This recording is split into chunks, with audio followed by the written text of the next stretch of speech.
Selamat pagi, siang, sore, dan malam untuk semua yang menonton video ini. Hari ini, saya akan menjelaskan mengenai perayaan Cengbeng. Tapi sebelum itu, izinkan saya perkenalan diri terlebih dahulu. Nama saya Amelia Winona dari kelas 11 MPLB 1. Daripada bertunggu lama-lama lagi, mari kita saksikan. Halo semuanya, kalian pasti penasaran mengenai apa itu perayaan Cengbeng? Perayaan Cengbeng atau kita biasa sebut sebagai sembahyang kubur merupakan salah satu upacara tahunan etnis Tionghoa untuk bersembahyang dan berziarah sesuai dengan ajaran agama Konghucu. Upacara ini diadakan 15 hari setelah ekuinus musim semi. Biasanya pada tanggal 4 atau 5 April setiap tahunnya. Namun, ziarah dapat dilakukan 10 hari sebelum Cengbeng atau 10 hari setelah Cengbeng. Cengbeng juga dikenal sebagai Hari Semu Arwah, Festival Bersih Terang, Festival Ziarah Kuburan, dan Hari Menyapu Kuburan. Dan kita juga bisa menyebut sebagai Hari Peringatan Musim Semi. Pada upacara ini, warga Tionghoa akan datang ke makam leluhur untuk membersihkan makam dan bersembahyang dengan membawa makanan tradisional, teh, dupa, arak, aksesoris, dan berbagai persembahan untuk nenek moyang.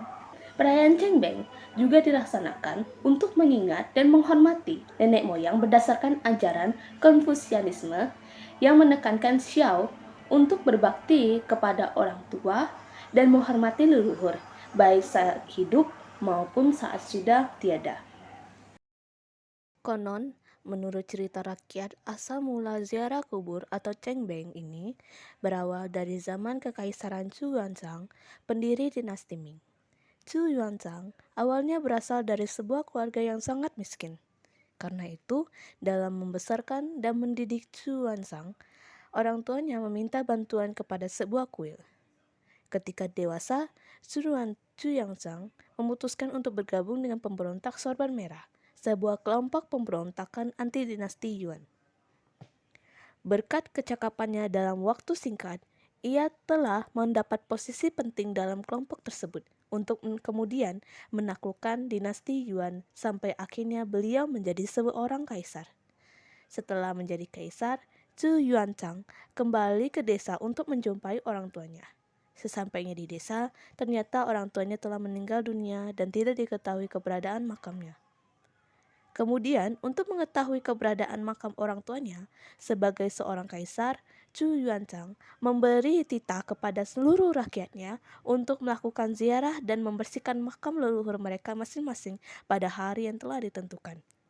Selain itu, diperintahkan juga untuk menaruh kertas kuning di atas masing-masing makam sebagai tanda makam telah dibersihkan. Setelah semua rakyat selesai berziarah, Kaisar memeriksa makam-makam yang ada di desa dan menemukan makam-makam yang belum dibersihkan serta tidak diberi tanda. Kemudian, Kaisar menziarahi makam-makam tersebut dengan berasumsi bahwa di antara makam-makam tersebut pastilah merupakan makam orang tua, sanak keluarga, dan leluhurnya. Dan hal ini kemudian dijadikan tradisi untuk setiap tahun. Prosesi ritual Cengbeng mengandung makna khusus bagi masyarakat Tionghoa.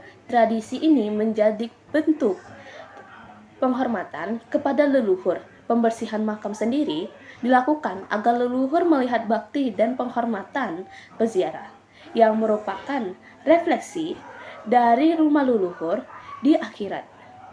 Sementara itu, proses menghias makam menjadi penghormatan kepada leluhur dalam wujud fisik kuburan.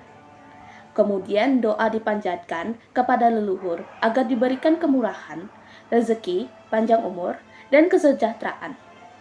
Doa ini juga menjadi harapan bagi roh leluhur tetap menyertai dan menjaga mereka selama-lamanya. Barang-barang yang disajikan bagi leluhur juga memiliki makna tersendiri. Masyarakat Tionghoa percaya bahwa barang-barang itu akan digunakan leluhur untuk memenuhi kebutuhan di akhirat selama setahun atau perayaan Cengbeng berikutnya. Itulah akhir dari penjelasan saya mengenai upacara Cengbeng. Semoga penjelasan saya dapat dimengerti oleh kalian.